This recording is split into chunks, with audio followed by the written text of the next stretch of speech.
Mr. Greenberg, the joke in the investment banking circle is only the non-Chinese talk up the Chinese economy. The thing is, aren't American companies find themselves the lack of diversification in the same hole as European companies with Russia? I mean, having all your eggs in the Chinese basket has caused everything. Everyone has all their eggs. I'm a global company. I've got less than 5% of my company's revenue coming out of China. Wouldn't you be better off in Africa and other places where there's a 10 to 20 years growth cycles and stuff? And nothing is mutually exclusive. This is a... Thank you. President of We're going to do CSIS. Thank you. Restroom, feel this, you're going to be careful. Not people.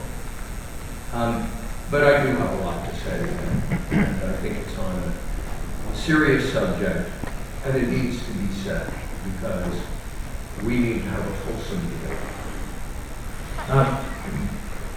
There has been increasing public commentary questioning the economic benefits to America of international trade and investment, including with China, and whether the U.S. business community is prioritizing profits in China over America's security interests and its values.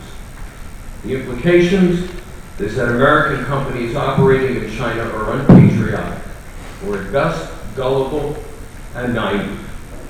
There is also an assumption embedded in such arguments that business interests are not aligned with national interests.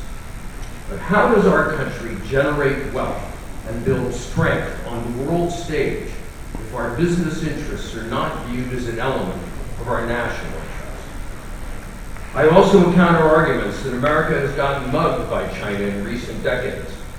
According to this help, China has solely benefited at America's expense by the economic relationship between our two countries. Such assertions are inconsistent with the observable facts and realities. So I'm here to offer a bit of ground truth on the benefits the United States derives from trade with the rest of the world, including with China, and to make the case that we must recommit to an interest-based approach to our economic relationship with China. I believe deeply that America is strengthened by having its companies compete and thrive in the global marketplace and in China. I will make my case in 3 parts. First, American firms need to compete in the world's most competitive markets. Competition compels innovation, and innovation, along with other important attributes, offers firms an edge over global competitors. Second, American firms have unique understanding of the risks and benefits of doing business in China and should be brought into policy discussions rather than be treated as an object of them. A more collaborative approach between government and the private sector will yield far better outcomes for America's long-term interests. International trade and investment, including active participation in China, is on balance good for America.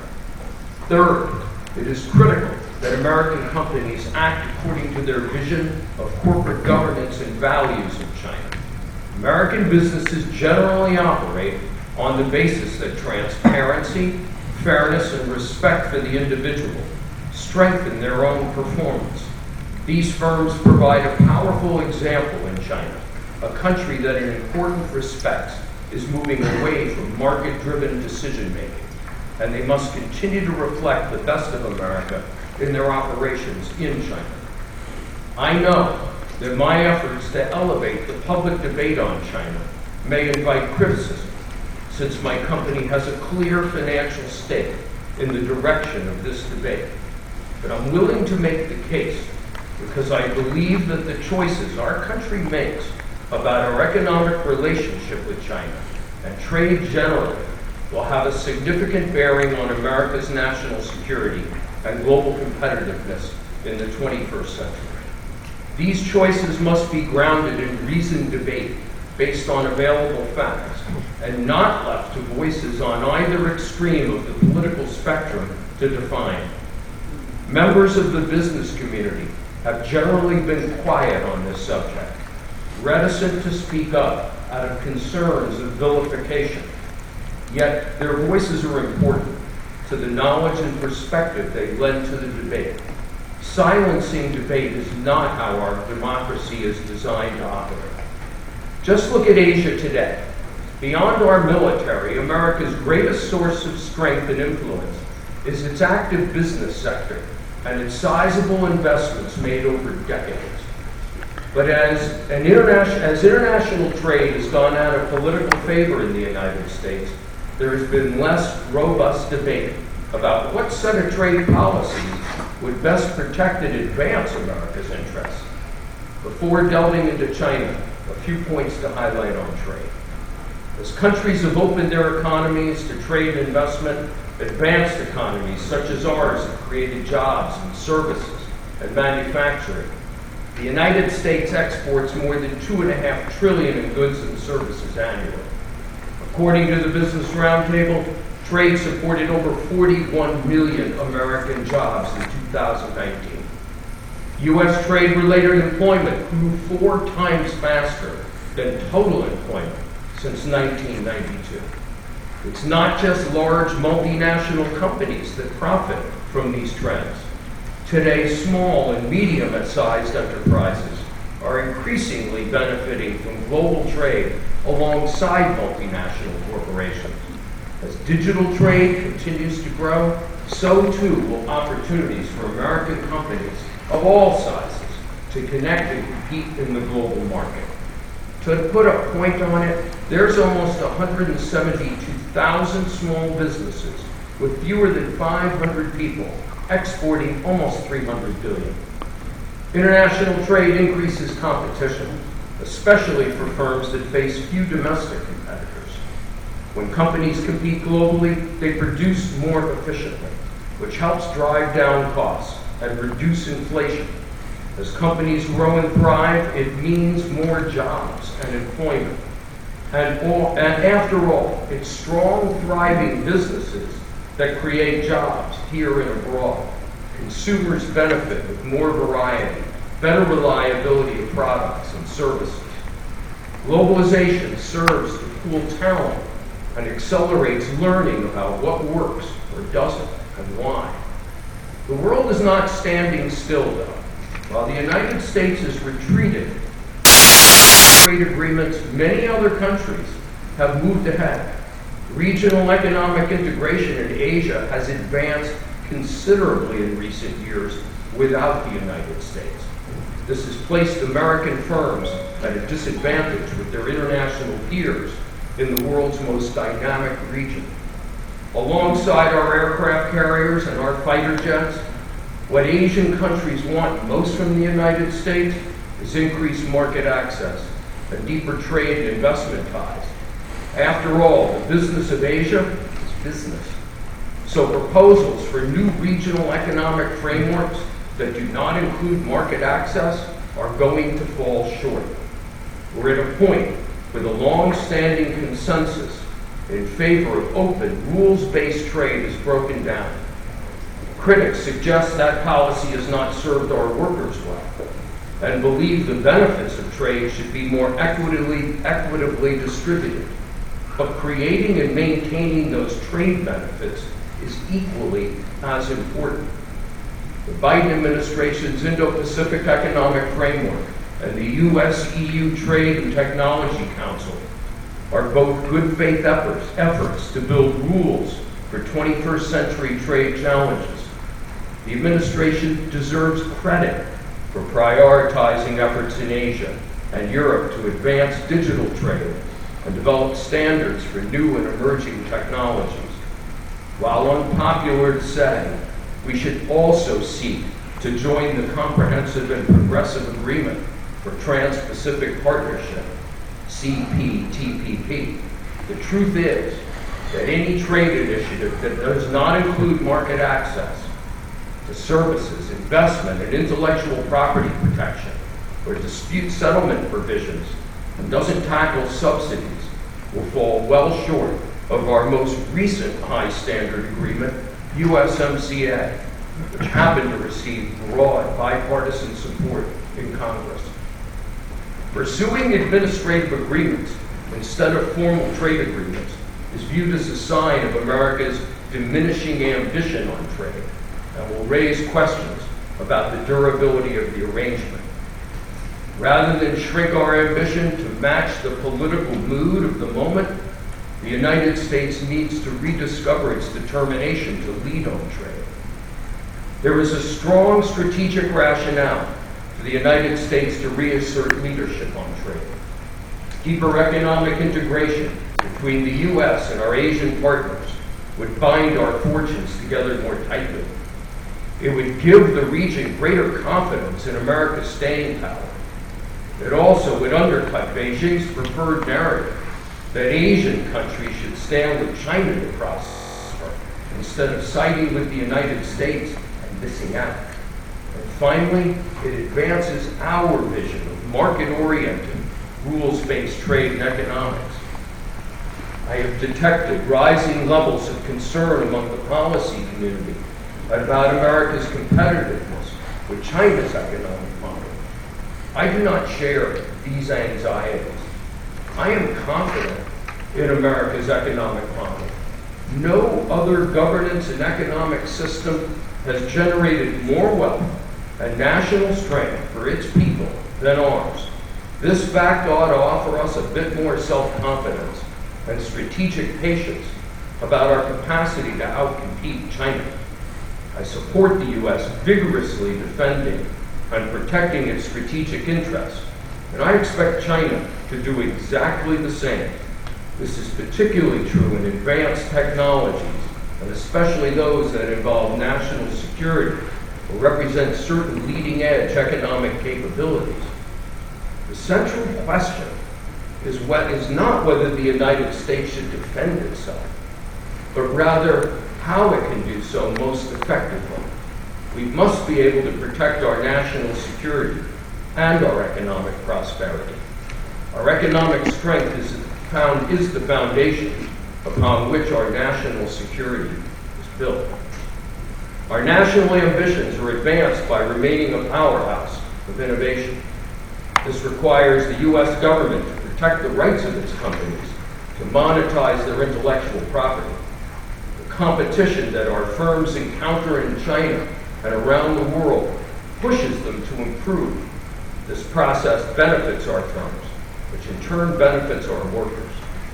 Too often lately, China economic policy decisions in Washington have been made in the name of national security or workers' rights, but without an appreciable understanding of their economic effects. We should not allow the important work of protecting our workers to be turned into a vehicle for promoting outsized protectionism. The more that policy decisions degrade our companies' ability to compete abroad, the more they will sap America's national strength over time. Defensive policymaking is not a new phenomenon. For generations, politicians have bemoaned foreign competition, hollowing out our American competitiveness. Whether the imports arrive from Germany or Japan, Mexico, or China, there have been protectionist laments. The current protectionist calls for America to decouple from China are not new, but here are the facts. Likely upward of 1/2 to 2/3 of global economic growth in the coming years will come from the Indo-Pacific region. The region is home to over 50% of the world's population, almost 60% of the world's youth, and 60% of GDP. In other words, the global growth story in the next couple of decades will be substantially defined by Asia dynamism. Within Asia, China is becoming increasingly central to value chains. Even as there is decoupling in high technology sectors across the Pacific, there is recoupling within Asia. Trade and investment flows between China and other Asian economies are growing. This is true almost across the board and includes economies such as Japan, India, Taiwan, and Vietnam, who all have rivalrous relations with Beijing. The United States fits this profile as well. The cold reality is that trade flows between the U.S. and China are in fact rising, even with reciprocal tariffs in place. The 2021 data showed two-way trade hit a record $657 billion. China enjoys unique advantages in the global economy. It sits at the center of the world's most dynamic region, with 20% of the world's population, a fiercely competitive business environment in many sectors, clustering effects around innovation, world-class infrastructure, and an abundance of affordable engineering talent. Irrespective of whether we like it or not, the country is likely to account for a substantial portion of global economic growth. Some experts estimate that China could contribute upwards of 1/3 to 1/2 of global economic growth in the coming years, though this level of contribution deserves to be questioned owing to China's economic policy direction. While there is room for debate over how much China will contribute to global growth, there is little dispute that China's increasingly status policies are damaging its own economic expansion. China's size does not mean the United States should allow China to walk over us because we desire access to their market. American firms are stronger when they compete in China's market, but not at all costs. Reciprocity and rules-based trade are principles that American policymakers must uphold and not abandon.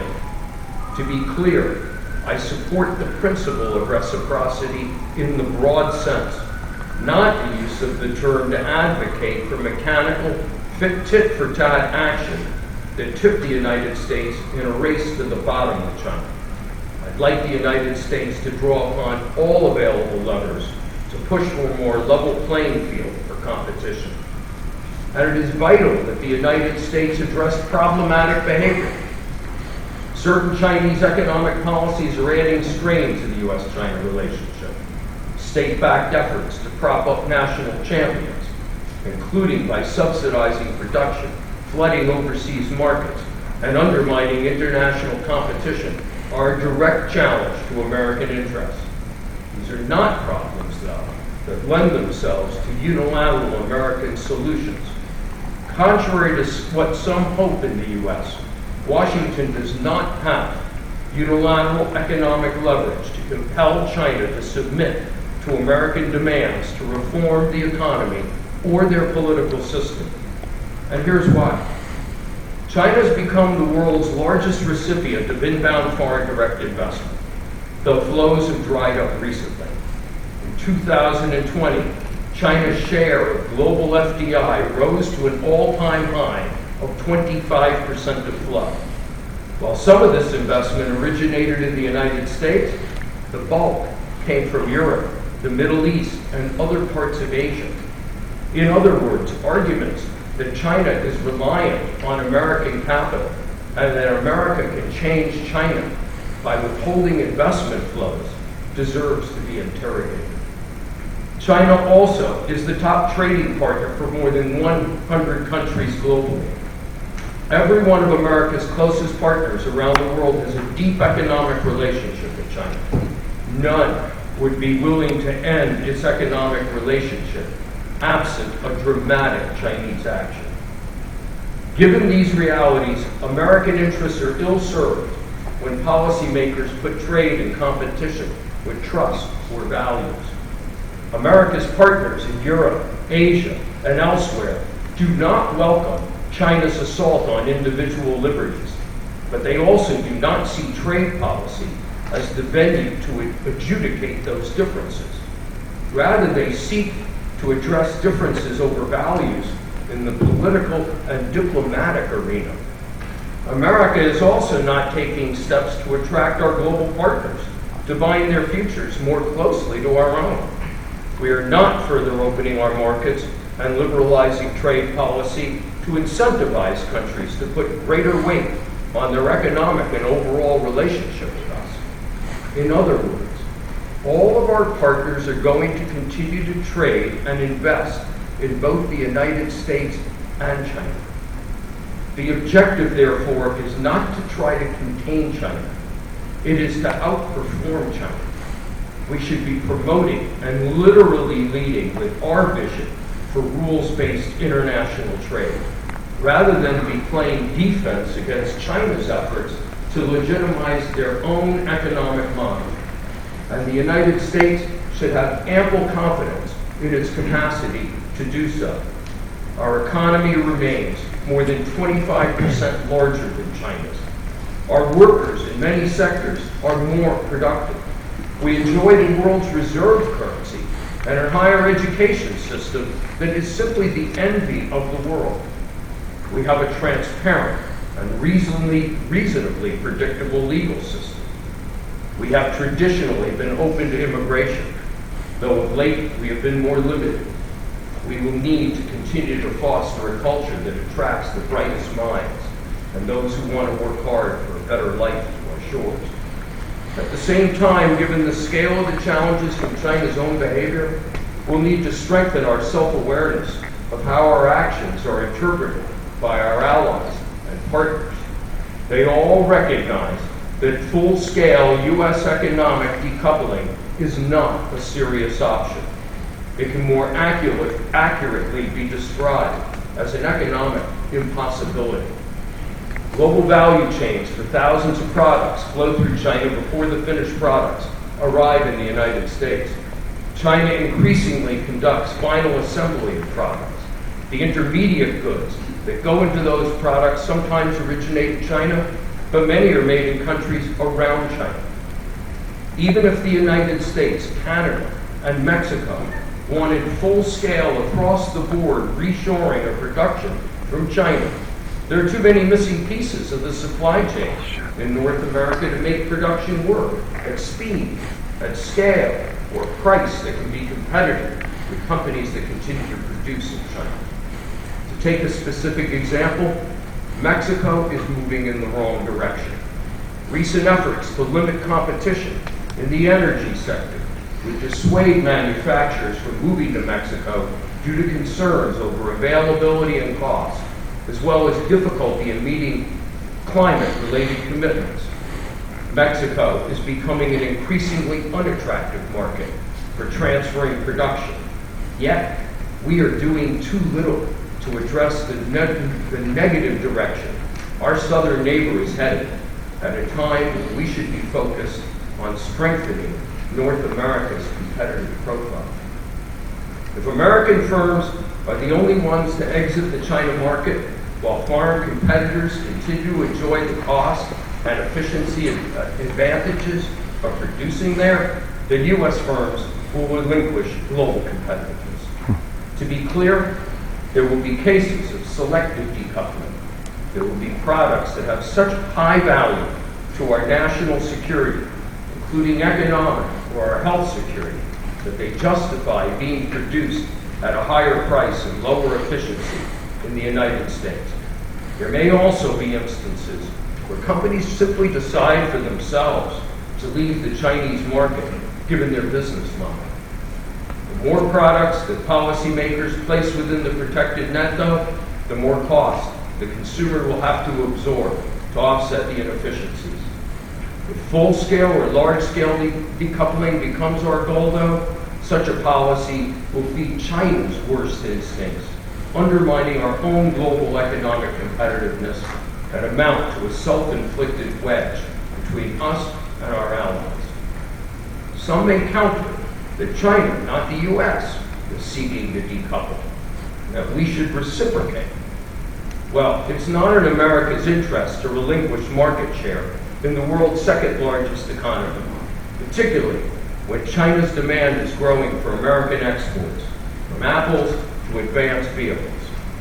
It's not in America's national security interest to make China less dependent upon technology products made with American equipment and expertise. The less reliant China is on American-produced technology, the less leverage the United States will have to influence how China pursues its interests over time. There are virtually no countries prepared to require their companies to exit the China market.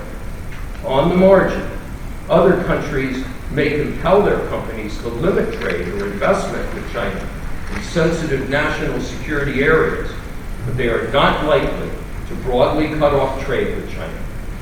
If U.S. policy decisions force American companies out of the China market, they will lose out economically.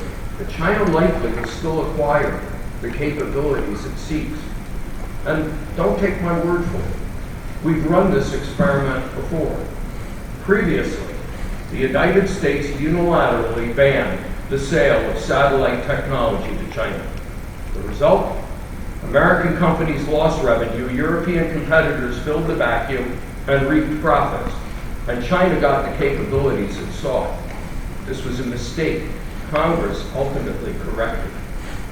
Closing off American companies to China would also generate less cooperation between the United States and China at a moment when the planetary threats to both countries are growing more acute, from inflation to global financial volatility, climate change, health pandemics, etc. In other words, China is an important market and it is not going away. Given this reality, why wouldn't America's top firms want to be in the largest foreign market for wealth creation? American firms are becoming stronger by being pushed to outcompete their Chinese and foreign competitors, by gaining scale, and by sharpening their capacity to monetize their innovations. And many American firms have done tremendously well in China's market.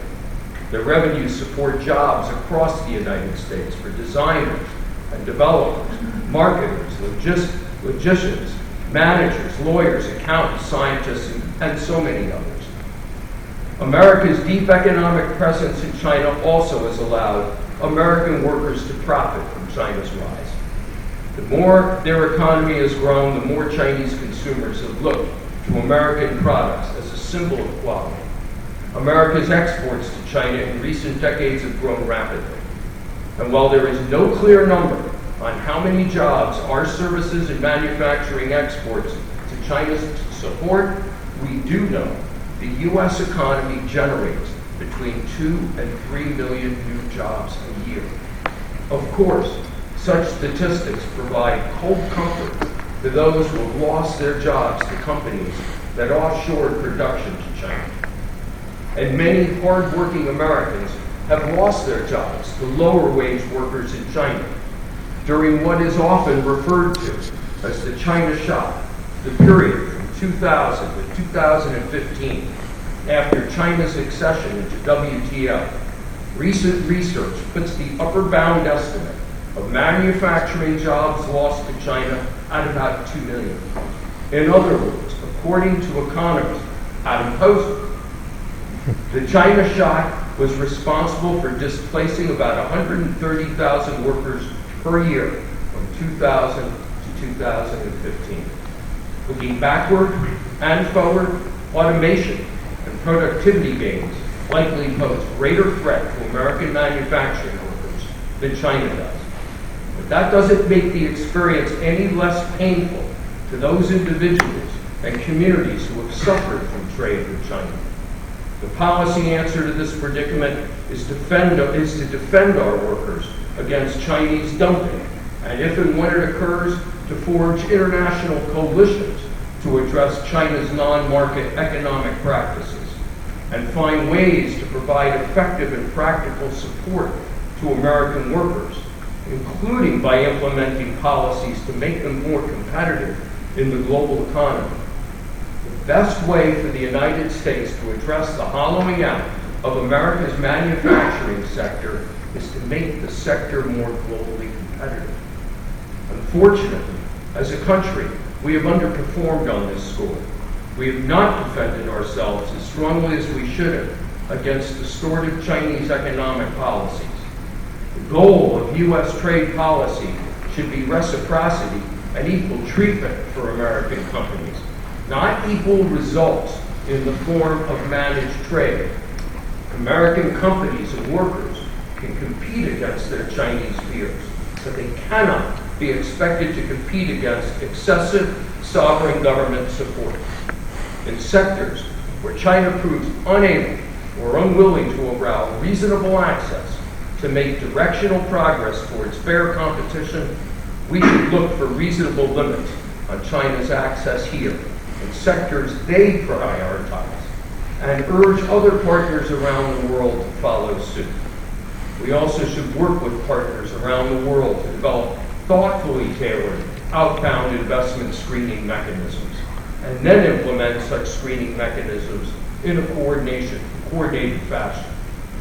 Capital from America or its security partners should not be supporting China's development of weapons being designed for use against us. American money should not be used to support the development of tools to suppress citizens anyway. Given the dual-use nature of many existing and emerging technologies, setting boundaries around acceptable exports to China or investments in Chinese firms will be an ongoing policy challenge. Such efforts would benefit from market insight in order to understand trade-offs of various approaches. These insights can be best achieved through genuine public-private dialogue, where business leaders are brought into the discussion to help delineate where boundaries should be drawn.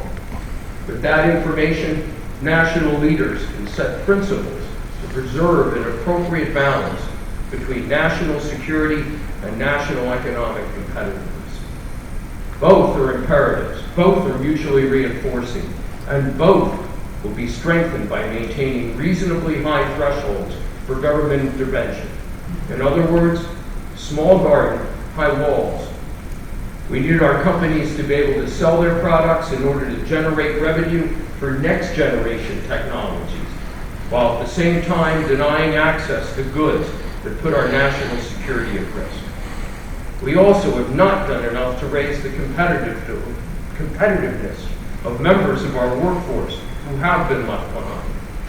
America's trade adjustment assistance programs have been poorly structured, poorly executed, and poorly resourced. The U.S. spends about 1/10 of what other developed countries spend on these programs as a percentage of GDP. We need to do better as a society, and we can. We need to raise workers' productivity by expanding access to health care, child and elder care, and improving access and quality of education. We also need to enable smart, lawful immigration at scale to ensure our workforce has the right skill set and capacity to meet our national requirements. Understanding this is not taking jobs away from Americans. At the same time, again, we must also protect ourselves against unfair economic behavior, intellectual property theft, forced technology transfer, commercially driven cyber espionage, and widespread state-backed efforts to prop up national champions. These are real challenges, but again, they are not challenges with unilateral American solutions. Our best bet is to work with partners to craft responses that constrain China's excesses and limit its opportunities to take what it does not invent. We have allies and partners whose interests and concerns about Chinese behavior are congruent with ours. This is an asymmetric advantage for the United States, and we need to do a better job exploiting it. Now, I recognize the deeply held views of some in the United States who believe American companies should not be present in China because of human rights abuses. I do not know of any American CEO who celebrates authoritarianism in China or in any other country, including those in the United States, considers allies or partners. And it is hardly my image for humanity. But it is also not my decision. China is a sovereign country. The same is true of every other country where my company operates around the world. At the same time, we are not indifferent to policies that diminish individual freedom. No model of competition has succeeded where the state substitutes its judgment for that of markets, or where nonviolent ideas and opinions are criminalized. I do not presume to tell China's leaders how to govern 1.4 billion people. China's leaders set the rules in their country. I do not. But I am candid and respectfully sharing my perspective as an American, that China's leaders will need to find their way back to a more market-oriented path if they want to continue to create wealth for their own people. I've been involved in building businesses on the ground in China for 30 years. I have not simply been investing in China, I have been building there. It is important to understand how the financial services industry operates around the world. We want to provide insurance products and services in a country. We need to establish a regulated corporate presence there. We are not like a manufacturing company that can produce goods in the U.S. and then ship those goods to many other countries around the world. So we established a business presence in China for insurance. We bought into a business that originally was 100% owned by state-owned enterprises. We have been taking the business private, and I believe we will soon be the first foreign company to take majority ownership, actually 86%, of a financial services holding company in China. The Chinese want my company there for a reason. We represent a dynamic, highly professional, private sector model that they can use to accelerate the development of a modern insurance industry. This is something China wants and needs. But our presence in China also is clearly in the interest of the United States. And of course, its profitability is in the interest of my company and our shareholders. Chubb provides insurance protection and savings. We allow individuals to take better personal responsibility of their future and to limit their reliance on the state, thus relieving the state of its burden. We collect financial assets and we invest them where they track the best return and not where it's privileged or directed by the state. As an example, we provide private sector solutions to help address the needs of China's aging population. We also carry our American values and principles in how we conduct ourselves in China.